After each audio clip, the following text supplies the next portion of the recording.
kuat dan mengontrol perasaan yang gampang tantrum. Diatur sama hati kita. Kata Nabi apa? Kalau hatinya baik maka jasadnya juga baik. Tapi kalau hatinya buruk jasadnya jadi buruk. Itu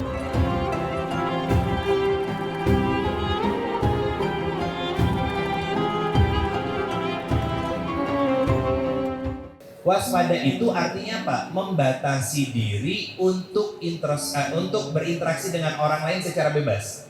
Kalau suudzon itu nggak mau sama sekali. Contoh begini, tahu nggak bedanya antara polos dengan oon? Tahu nggak bedanya, Bun? Itu mirip tuh.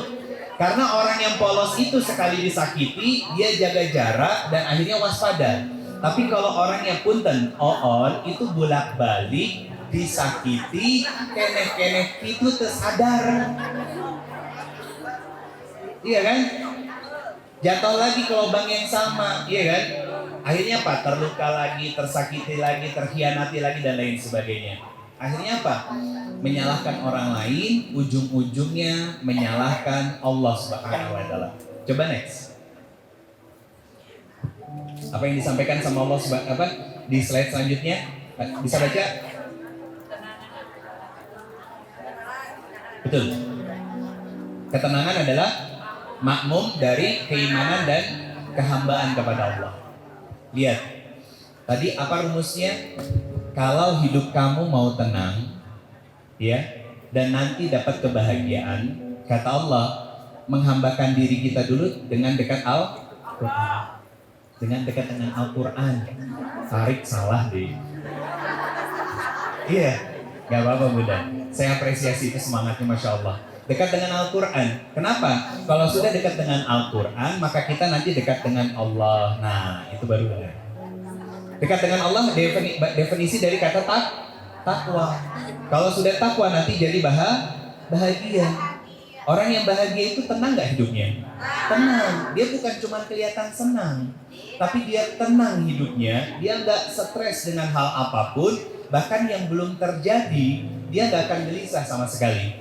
Makanya orang-orang yang bahagia, salah satu pujiannya itu ada di Quran surat Fussilat. Ya, surat ke-41 ayat 30. Apa kata Allah?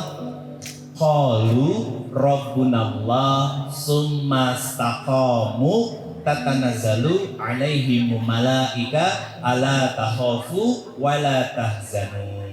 Apa kata Allah Subhanahu wa taala? Orang-orang yang katanya mengatakan Allah itu sebagai Rabb-nya. Apa yang dia lakukan?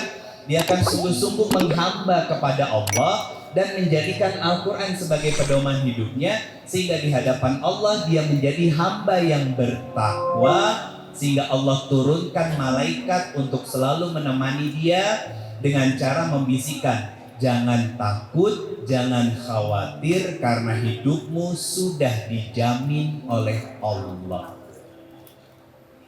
Jadi Bunda, ayahanda sekalian, kalau kita masih sering overthinking, masih sering gelisah, ya, masih sering was-was, pengennya ngebales semua keburukan orang, punten, capek kita tuh. Ini air dalam gelas. Kalau ditimbang, ini kurang lebih sekitar 200 sampai 300 gram, ya. Kalau saya pegang begini 1 jam, apa yang saya rasain? Tangan saya pegel. Kalau 6 jam makin pegel. Saya tanya, kalau seharian? Nah, pertanyaan saya sederhana Bunda. Terus kenapa masalahnya itu bertahun-tahun disimpan di pundak bunda-bunda semuanya? Pegel kan hidupnya? Capek kan? Kan Allah mintanya apa? Wasta'inu bisabri wa, simpan bebanmu di atas tempat sejadah. Karena Allah nanti akan menyembuhkan semua luka kamu, semua kecewa kamu. Tadi saya tanya kan, ada nggak di sini yang tidak pernah terlukai, nggak pernah tersakiti? Nggak ada. Bahkan orang yang katanya kita cintai adalah orang yang paling sering membuat kita tersakiti, membuat kita terzolimi. Betul apa benar? Siapa? Satu, pasangan. Kedua, anak-anak kita. Yang ketiga, orang tua kita. Yang keempat, lingkungan, lebih luas lagi. Saudara-saudara kita, sahabat-sahabat kita, ya. Itu adalah orang-orang yang pasti melukai kita. Dan itu akan diputar sama Allah. Contoh, hari ini ada nggak kejadian yang membuat kita jengkel sama suami buat yang sudah nikah dulu? Apa? Habis mandi nyimpan anduk, ya, bener kan? Sembarangan kan? Jengkel kan? Kesel kan? Pertanyaan saya, Bunda, yang merasa jengkel dan kesel itu sudah menikah berapa hari? Bertahun-tahun kan? Iya kan? Kalau bertahun-tahun menikah masih sering jengkel dan kesel sama suami cuman karena nyimpan anduk di lantai, anduk di kasur, berarti selama ini nggak naik kelas. Iya kan? Lah, punten Bunda, punten. Suami, siapa yang meniru nyimpan anduk di lantai atau di kasur? Anak, betul kan? Makanya gini Bunda, kalau ketemu sifat buruk dari suami, katakan dalam hati kita, ya Allah, bayi besar saya. Beneran. Bener Bunda. Itu cara kita menasehati hati. Biar apa? Biar hati Bunda kembali kuat dan mengontrol perasaan yang gampang tantrum. Diatur sama hati kita. Kata Nabi apa? Kalau hatinya baik, maka jasadnya juga baik. Tapi kalau hatinya buruk, jasadnya jadi buruk. Itu pelajarannya Bunda. Coba next slide-nya. Itu iman. Faith. Iman itu apa? Iman itu yakin dan tangguh, kokoh. Artinya gini Bunda, kenapa saya katakan tadi yuk kita belajar mengkondisikan hati dengan mengatakan bahwa ya Allah, bayi besar saya lupa ngegantungin anduk. Karena apa? Pertanyaan saya, pernah gak bunda-bunda, ayahanda sekalian berdoa sama Allah, ya Allah tolong dong setiap hari kasih saya ujian dan masalah. Ya Allah, tiap hari saya tuh pengen suami saya tuh nyebelin. Ada nggak yang doanya begitu? Nggak ada. Doanya apa? Robbana hablana min azwajina wa dzurriyyatina qurrata a'yun waj'alna lil muttaqina imama. Kita pengen punya pasangan yang soleh dan solehah. Kalau bunda-bunda semua berarti pengen punya suami yang soleh. Ayahanda pengen punya istri yang solihah. Terus apa yang kita pengen? Anak cucu keturunan yang qurrata a'yun. Pertanyaan saya, apakah gratis dikasihnya? Enggak. Jadi kalau minta sesuatu itu harus siap dengan ujiannya. Harus siap. Masalahnya minta suami soleh, begitu paginya suami pika sebelen ngamuleng. Perasaan tadi malam gak salah dia ngedoa gitu kan. Memang doanya nggak salah Bunda. Yang salah itu respon kita dalam menghadapi ujian dan masalah yang hadir dalam kehidupan kita. Maka para Bunda semuanya, yuk kita sama-sama belajar menghadirkan keyakinan kita bahwa kalau ketemu anduk lagi di tempat sembarangan, di kasur atau di lantai, katakan, ya Allah, terima kasih sudah memberikan peluang pahala di pagi hari ini buat saya karena bayi besar saya lupa ngegantungin handuk. Sederhana kan? So, kalau udah kayak begitu, tenang nggak pikirannya? Pasti tenang. So, kalau bunda-bunda nih lagi tantrum, marah-marah, gede ambek, ya ngereog. Saya mau tanya, makannya enak tuh? Istirahatnya nyenyak nggak? Ibadahnya khusyuk nggak? Enggak. Itu namanya penyakit dibuat sendiri. Betul kan? Makanya keimanan itu penting. Sekarang gini, yuk kita sebutin dulu beberapa sifat buruk dari banyakan laki-laki. Saya nggak bilang ini suami bunda, kebanyakan laki-laki ya. Satu, keras kepala. Kedua, egois. Ketiga, pengen menang sendiri. Keempat, kaku kayak kanebo kering, ya, dan lain sebagainya. Pertanyaan saya bunda, sebel nggak dengan sifat-sifat itu? Sebel. Pika sebelen. Mending bunda kalau cuma pika sebelen, di luar sana ada yang cilepeng. Ada banyak yang tahu-tahu aja apa arti cilepeng ya. Kalau nggak tahu nih teksnya ada di bawah. Bunda, pertanyaan saya begini. Sering capek dengan sifat-sifat itu? Sering kan? Sering lelah ya? Sering ngerasa capek, sering tersakiti, sering merasa lelah. Cik atuh saya mau tanya, siapa yang milih laki-laki itu jadi suami? Siapa?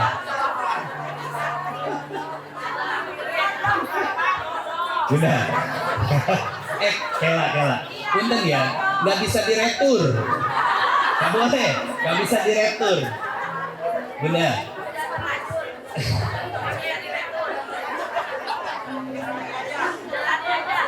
Kalau salah pilih baju bisa ditukar. Tapi kalau salah pilih pasangan, penyesalannya sepanjang hidup. Iya, betul kan? Nah, pertanyaan saya gini, Bunda. Pertanyaan saya gini. Ada yang beberapa kali nulis komentar di akun Instagram saya. Saya juga kadang lucu nih, ada bapak-bapak nih ya. Kenapa saya bilang lucu sebelum saya lanjutin? Kenapa ketika saya bikin konten yang isinya nasihat untuk para suami, tapi yang nimbrung ibu-ibu? Bahkan sampai ada yang bilang begini, iya tuh Ustaz, suami saya umur sudah 80 tahun, tua bangka, nggak tahu diri, hobinya selingkuh. Apa hubungannya? Iya, kan saya bilang begini, para suami, kalau istri melarang, kita sebagai seorang suami berinteraksi, ngobrol secara bebas dengan wanita yang lain, bla bla bla bla, kan itu untuk suami. Tapi komentarnya hampir 100% isinya ibu-ibu. Kenapa? Ngerasa punya sendiri begitu modelnya. Karena apa? Karena nggak mau ngedengerin nasihat istri. Jadi mumpang-mempeng ada video begitu, dinaikin ke story Instagram, akhirnya nge-tag suaminya, tah dangukeun. Kan gitu. Ada yang begitu banyak di luar Bunda. Karena itu salah satu video yang FYP kemarin, minggu kemarin. Nah, gini Bunda, saya tuh suka sedih. Kalau yang kayak gitu-gitu saya balasnya apa? Semoga Allah berikan taufik dan hidayah buat mbak dan juga keluarga. Buat mbak dan juga keluarga. Kenapa saya bilang buat mbak? Karena dia membuka aib suaminya di tempat umum. Boleh nggak begitu? Nggak boleh, ya? Nggak boleh Bunda. Bukan ngahadirin solusi, yang ada makin nambah masalah. Tambah masalah yang hadir kan. Nah akhirnya apa? Jauh dari ketenangan, satu sama lain terus saling menjelek-jelekan. Karena begini, kebanyakan dari kita, saya mau tanya, Bunda, yang paling lama di sini berumah tangga ada yang sudah 30 tahun? Ada? Ada. Oh banyak, udah punya incu berarti ya? Pertanyaan saya sederhana. Kenal sama suami? Bohong. Beneran bohong kenalnya. Karena kalau kenal sama suami nyebelin kalau keras kepala, egois, pengen menang sendiri, itu nggak bakalan ngambek. Karena itu udah setelan pabriknya, iya kan? Nggak bisa ditukar. Tapi kalau suami berubah bisa. Misalkan yang tadinya cuek jadi pelan-pelan ngasih perhatian, bisa berubah, bisa. Nah ini jadi pelajaran kalau ada di antara bunda-bunda semua yang masih sendiri. Jangan pernah mudah untuk jatuh cinta sama laki-laki sembarangan. Jangan pernah mudah jatuh cinta sama laki-laki sembarangan. Tadi ada yang komentar nih Bunda. Salah satu yang komentar di akun Instagram saya, Ustadz bagaimana kalau suaminya nggak punya iman? Saya jawab sederhana, kalau gitu ya jangan pilih laki-laki yang gak beriman untuk jadi suami. Betul kan? Kadang kita itu gini Bunda, sudah terlanjur kecewa, sudah terlanjur sakit hati, sudah terlanjur marah, pengennya didengar. Betul kan? Kalau sudah didengar bisa berpikir nggak? Nggak bisa berpikir. Makanya perempuan lebih banyak kalau punya dosa ketika nangis, yang ditutup mata atau mulut? Mulut perempuan. Kalau mata itu nangisnya laki-laki. Kenapa? Dosa laki-laki banyaknya dari mata. Sedangkan perempuan dari mulut. Tapi Ustadz, dan perempuan itu harus mengeluarkan 25.000 kata sehari. Kata saya, pertanyaan saya, kata siapa? Kata siapa? Kalau ngambil rujukannya dari barat, maka itu seolah-olah benar. Tapi kalau ngambil rujukannya Islam, 3 dari 4 wanita seutama-utamanya di dalam surga itu wanita yang mampu menjaga lisannya. Siapa? Khadijah, kedua Maria, ketiga Asia. Jadi kalau ada perempuan nih Pak, ya para bapak-bapak, kalau ada perempuan itu istri kita cerewet, bawel sama kita, itu baru normal. Tapi kalau cerewetnya kaditu kadie sama besti, bring kaditu bring kadie, itu yang bermasalah. Kenapa bermasalah? Karena dia punya suami yang punya kuping tapi nggak suka ngedengerin cerita istri. Akhirnya nyari kuping di luar rumah.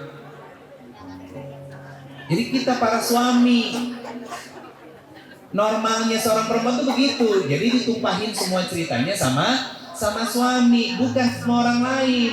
Nah sekarang yang fakta yang terjadi apa? Banyak perempuan ngabring ke sana, ngabring ke sini, ya kan? Kumpul di sana, kumpul di sini. Masya Allah, begitu ketawa, ho ho ho ho ho.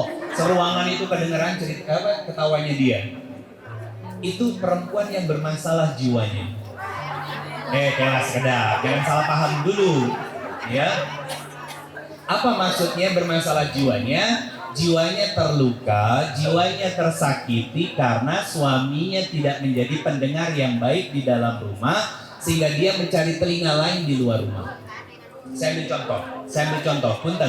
Ini bukan sesuatu yang negatif, bukan. Saya ambil dari angle psikologinya. Bunda, kenapa ada orang-orang yang mereka lebih senang nongkrong di kafe, di luaran sama besti-bestinya, menghabiskan waktu demi waktu seharian di luar rumah daripada di dalam rumah. Dengan dalih salah satunya arisan. Saya ngambil dari sudut pandang psikologi. Bahkan muncul hashtag apa? Independent woman.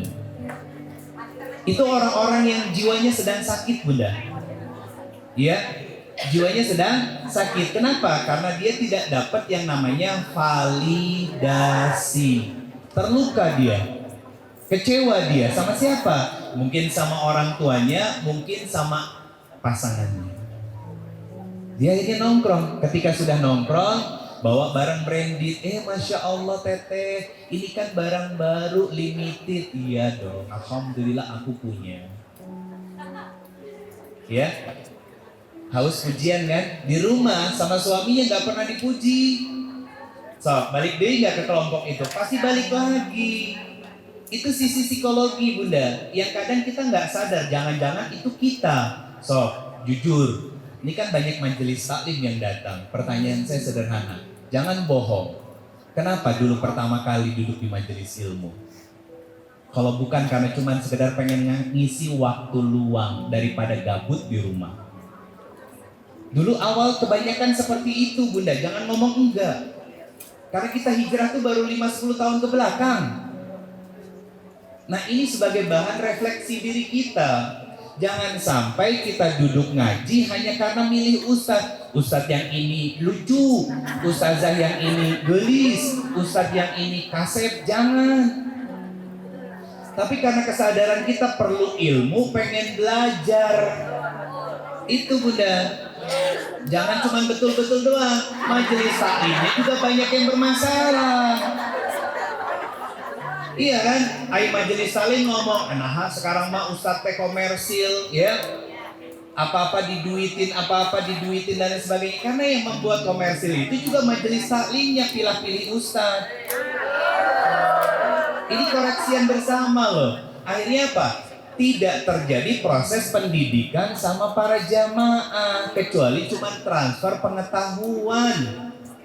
So, coba evaluasi sama jamaah, bikin kuesioner. Apa yang dirasain setelah ngaji? Apakah tenang? Atau jangan-jangan begitu pulang ke rumah ditanya sama suami, mama tadi ngaji naonnya, dan ustadznya lucu misalkan gitu. Jadi pasukan barho bubar, pohon. Yang bahaya kalau berangkatnya pakai motor, ketiup angin merudul semuanya gitu. Udah gitu pakai motornya ngesen kiri belok ke kanan, cik saha eta.